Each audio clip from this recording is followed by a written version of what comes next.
Space. It's not just the final frontier. From philosophers to geographers, thinkers have grappled with the nature of space. They've debated its role in shaping our understanding of the world. And they've explored how it defines the boundaries between us and others. Our conception of space has real-world implications. It affects how we interact with our environment, it influences our relationships with other cultures, and it shapes our sense of identity, both individual and collective. Throughout history, different thinkers have approached the concept of space in unique ways. So buckle up. We're about to embark on a mind-bending trip through space. Not the cosmic kind, but the kind that exists in our minds and societies. Let's start our journey with Immanuel Kant. This 18th century German philosopher had some pretty radical ideas about space. Kant argued that space isn't something that exists independently in the world. Instead, it's a fundamental feature of our minds. According to Kant, space is an a priori intuition. That's a fancy way of saying it's a mental framework we're born with. We use this framework to make sense of the world around us. It's like a pair of glasses we can never take off. These space glasses shape how we perceive everything. If space is a mental construct, then our understanding of the world is fundamentally shaped by our minds. This includes our notions of us and others. Now let's fast forward a bit. In the 19th and 20th centuries, thinkers started applying these ideas about space to society. One such thinker was Jean-François Mattei. He explored how our conception of space influences our understanding of civilization and barbarism. Mattei argued that civilization often defines itself in opposition to what it considers barbaric. And here's the kicker. Barbarism is typically seen as something external. It's out there, beyond the borders of civilization.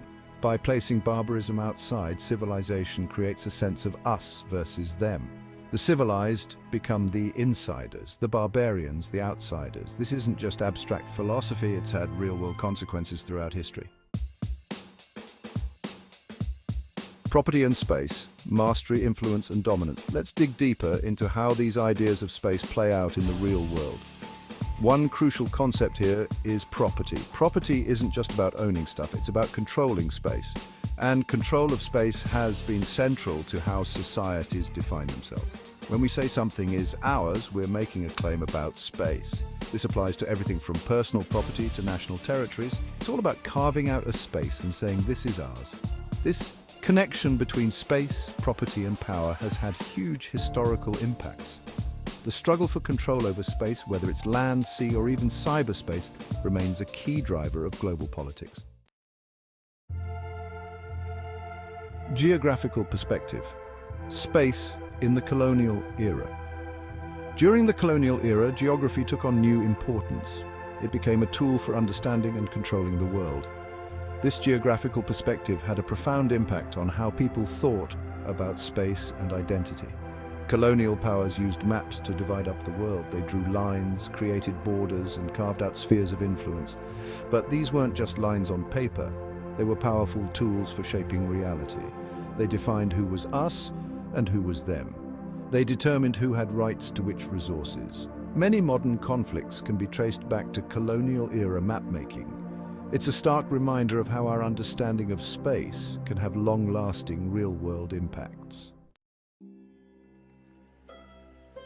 Modern understanding, space, and identity today. In our interconnected world, our understanding of space is changing. Physical distances seem less important in the age of the internet, but in many ways, our spatial thinking still shapes how we see ourselves and others. We still often think in terms of here and there, us and them. National borders remain powerful symbols of identity, and struggles over territory, from international disputes to urban gentrification. These continue to shape our world. More people are recognizing the arbitrary nature of many borders. There's increasing appreciation for cultural diversity within geographical areas. As we move forward, it's crucial that we critically examine our spatial thinking. By understanding the history and philosophy of space, we can make more informed decisions about how we define ourselves and relate to others. After all, in our vast universe, we're all sharing one small, precious space called planet Earth.